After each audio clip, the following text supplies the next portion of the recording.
See, even though these are I consciousness, all these are individual, but when it starts to working, it completely becomes the trap of this cloudy mind, and you don't have much choice. Like me drinking Coca-Cola, I become a completely slave of this mind. Cloudy mind has 100% convinced me, according to my ego, that you must drink it. You have to drink it. So this is the okay. Did it sound similar in a way? Okay, good. Now the eighth one, all ground.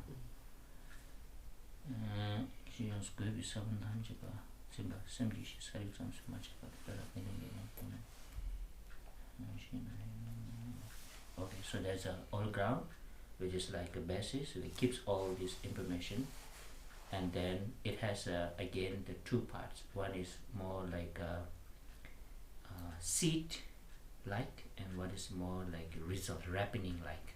So even all ground has two parts. It's not just only the one thing. The all ground consciousness is the holder of all the seeds implanted by the aggregates, elements and sources. Yeah, so means all the other, whenever you see, you hear, whatever, it goes the message into your, like how you work with your computer, you press A, B, C, everything, it goes into your memory. It is the basis for cognitive acts. See, karma, this is important to understand. And karma means that you do something, it will put some imprints in your own all-conscious mind, and because of that, next time when you something you experience, even though it seems like something very new, but actually it's not completely new thing. It's something happening because of that power.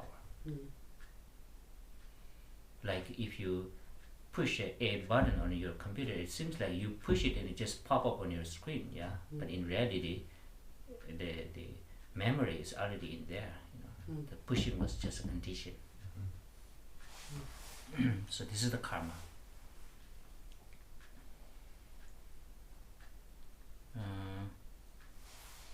X, and without bias, it is merely cognizant and conscious. So without bias means that this all-ground consciousness is not biased to I consciousness, you know, but he is just neutral, you know, he can keep any kind of like information. So it's not just to the I consciousness or not only towards the one thing. It's like computer, you can push A to Z every letter, right? It doesn't say, oh, I like A or Z, you don't come in here. Even though this day we make this different operating systems, so it makes difficult, but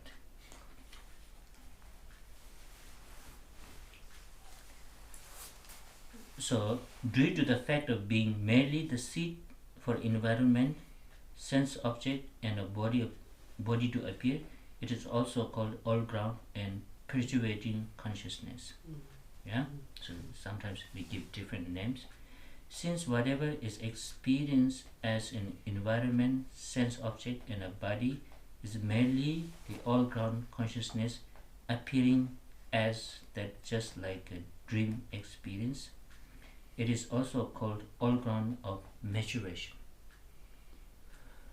So the now complicated is that all ground is not just the doing nothing, but it also somehow is related with your experience.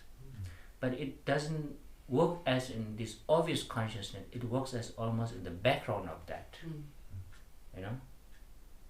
For example, let's say even my eye consciousness is a ripening, you know? It's a result. But to happen my eye consciousness, I need some background to experience that. Without that, I won't be able to do that.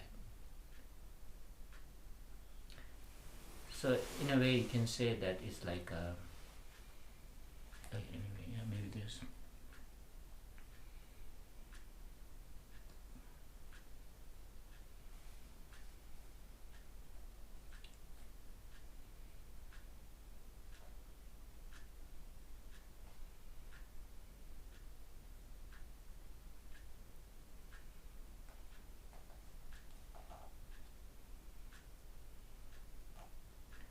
Yeah, So that is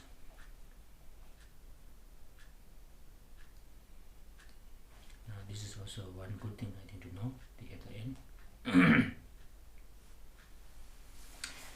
Now, this all ground is in philosophical context. We use this as the all ground where you give all this in this basis.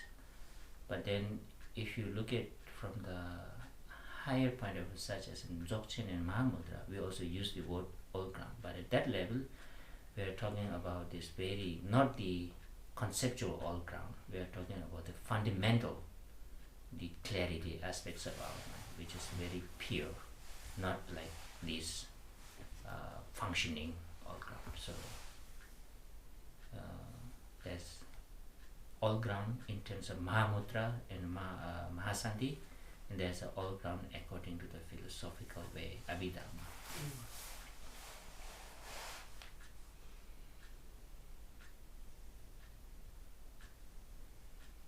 So this is also, in this way, all phenomena which are conditioned things are included within these 5 aggregates. They are the basis from which many systems come about, such as time and so forth. Right? So what is time? Because from the Buddhist point of view, time is nothing but the labeling towards the actions of the aggregates. So we don't talk about time as some sort of separate substance from the matter, aggregates. They are the basis from, the 5 aggregates are therefore called the basis for discourse.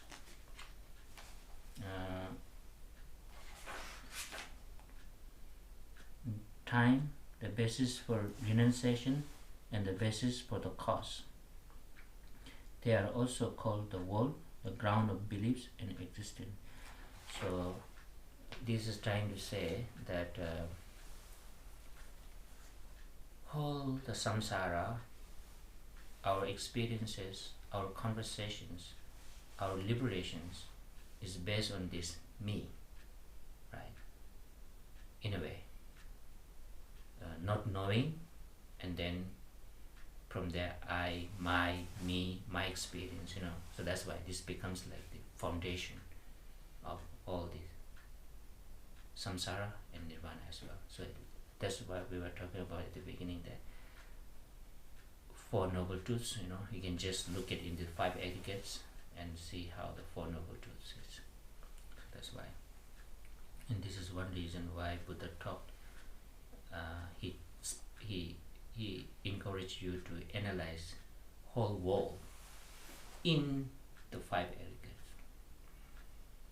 Because it's, if you understand this, you have a whole for the liberation.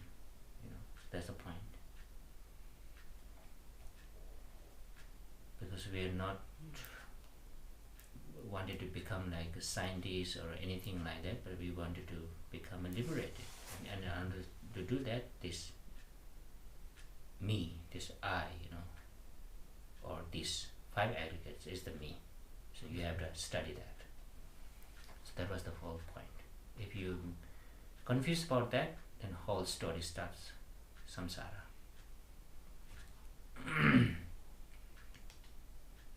And also this, it says that basis for renunciation. That's important. Is it 1 hour? Okay. So, okay. Since I have these 5 aggregates and I have no choice, so my problem was I was born in this samsara, right? And now I have no choice to maintain it. That's why I'm suffering. So this is what we call the suffering of existing, among the 3 sufferings. The suffering of suffering, suffering of change, and suffering of being existent. So whole our, actually, if you just put down, whole reason of our practice is to cut completely the continuity of these 5 aggregates. So you don't have to go through the cycle of this karma, and also you don't have the suffering of maintenance of your 5 aggregates. Now the problem is maintenance. You know.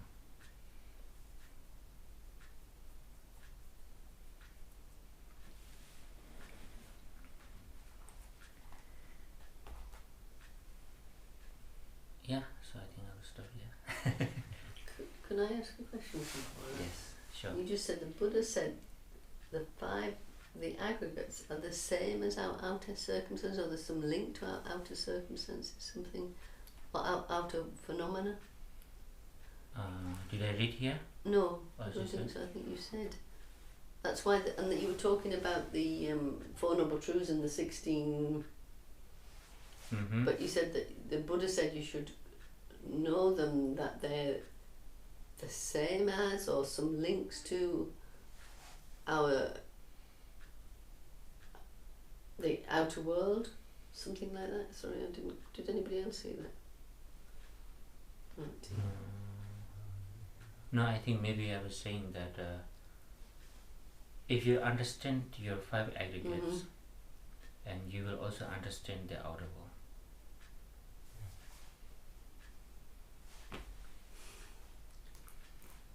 So I keep coming back to this. Actually, when we say 5 aggregates here, it also includes the whole world. Right. Whole world. But the point is that you're not going to examine just 3 axes. You know, we can do that, but then it's not very helpful. So what you examine is what I am. The 5 aggregates about, you know, where you point out and identify yourself as me, because the meanness is the main problem. Yeah. So that's what I'm trying to say. But in the all ground, in the cloudy mind, in all of this confusion, and in us, the imprints going into the all ground, the I don't even know, you know, the stuff coming out of the all ground, because you're constantly creating your reality all the time, and as you're perceiving it, as you're projecting it, and you're constantly making the future as you're acting. So our outer circumstances are somehow generated from the all ground. I mean, you can say it's perception, but it's more than perception. It's like we're generating a reality. We must be generating not only our own. We have our own physical form, but there must be some generation that we're creating, an outer reality that's shared with others. But I mean, even our context, we're creating it, just as we're creating our body. No, you can call it the karmic force. Yeah. That this generating things, you know, of your experiences. Yeah. You can call it karmic. Just the way we generate our own body and the way we perceive it and everything. And I'm a little bit stuck on this. Yeah. Yeah.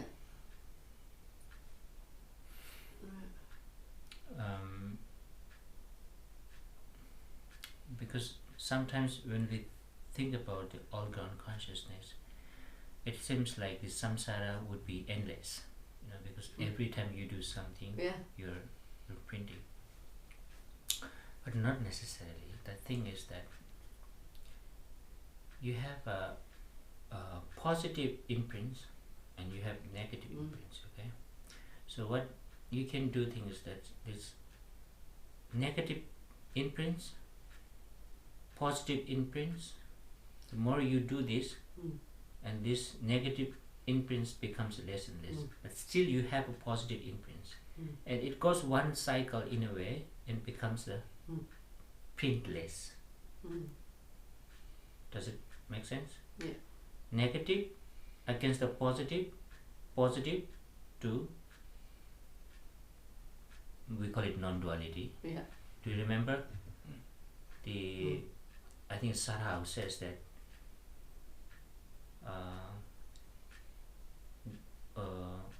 bad people who create the bad karma, you know, all these bad imprints, go to hell.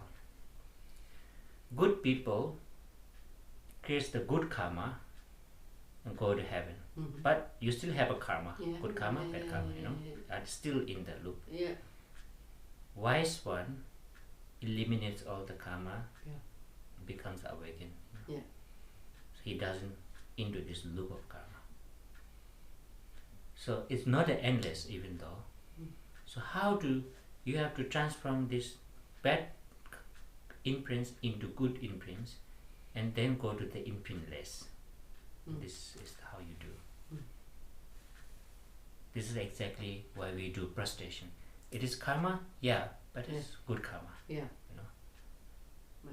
And then the wisdom side is the side that like it is duality. From the root, yeah. Right? It is duality, yes. Yeah.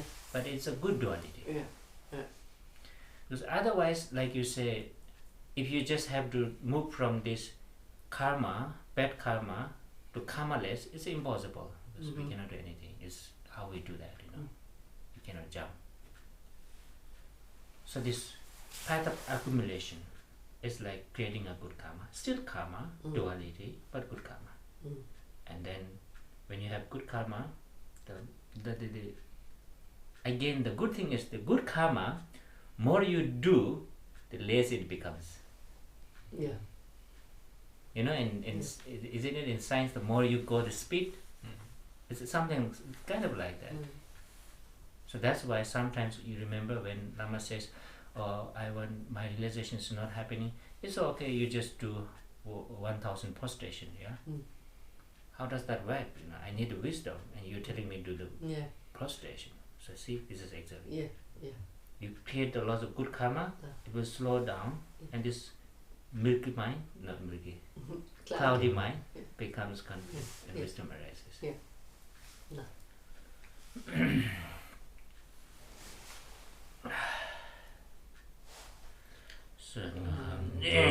Tam che sikpani, tam ne me be granaim pam je ne, ke gana che balai chubai, sipe sole drowai sure.